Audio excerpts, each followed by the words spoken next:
भाई एक चीज समझिएगा, कई लोग कहते हैं कि सर हम यूपीएससी के साथ साथ और एग्जाम दे सकते हैं कि नहीं दे सकते हैं।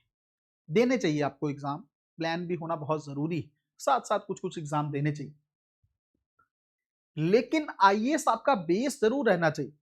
भाई एक वो बच्चे हैं जो कहे कि भाई आईएएस आईपीएस के बिना हम समझौता कर सकते हैं,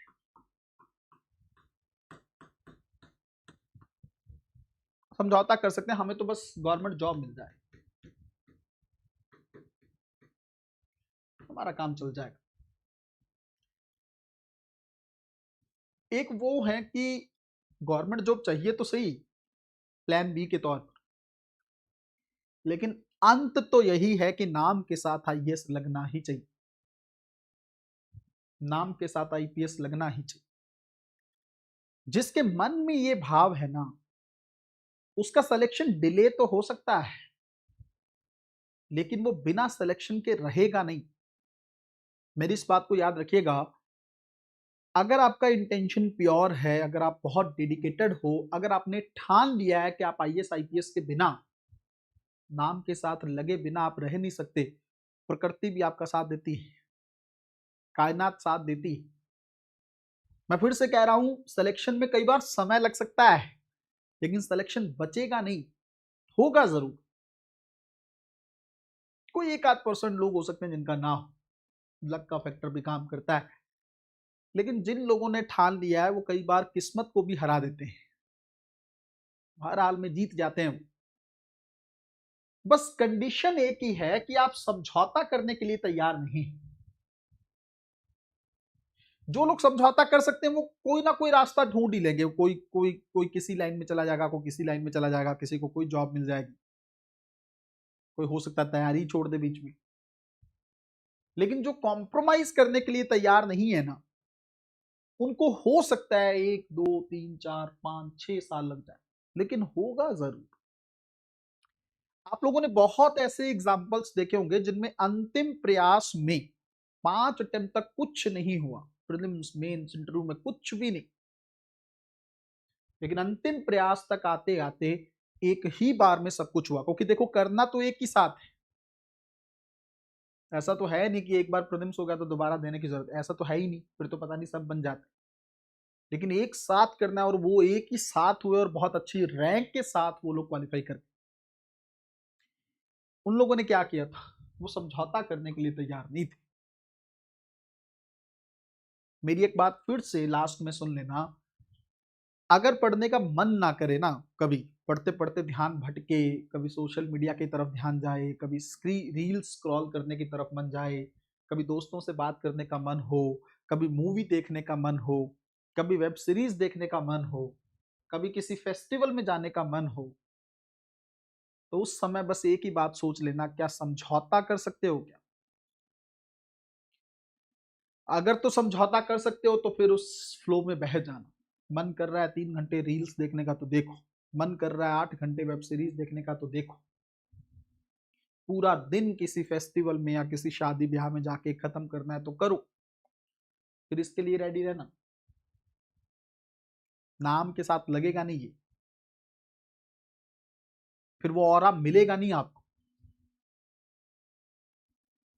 तो अगर आप कॉम्प्रोमाइज करने के लिए तैयार है, और अगर आप कॉम्प्रोमाइज करने के लिए तैयार नहीं है ना, तो फिर आपको बाकी सारी चीजों को 1 सेकंड में छोड़ देना है। एक और बात, कोई भी चीज जो आपको सफलता से दूर लेके जाए या आपको अपने एम से दूर करे, डाइवर्ट करे, भटकाव लेकर आए आपके मन में, उस चीज को जितनी जल्दी हो सके छोड़ देना। क्योंकि अगर वो चीज आपके जीवन में रही तो आप अपने एम से उतनी ही दूर होते चले जाओ। जो एम की तरफ लेके जाए,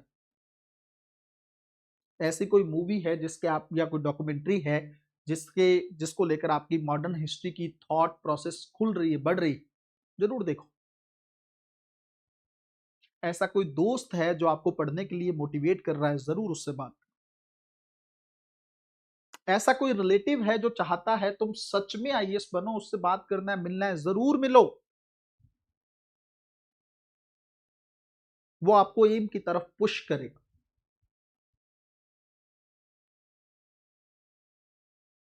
लेकिन बाकी चीजें जो हैं वो आपको एम से दूर लेकर जाएंगे। और अगर कोई चीज एम से दूर लेकर जा रही है, अगर कोई चीज एम से दूर लेकर जा रही है, उस चीज को जितनी जल्दी हो सके छोड़ देना।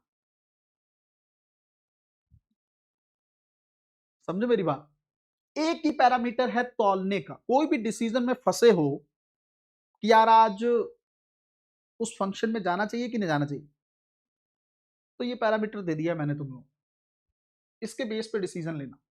अगर कोई दोस्त कहे चलो दिल्ली घूम के आते हैं, तो इस बेस पे सोचना क्या कॉम्प्रोमाइज कर सकते हो क्या, नाम के साथ आईएएस लगे भी, तो फिर चले जाना।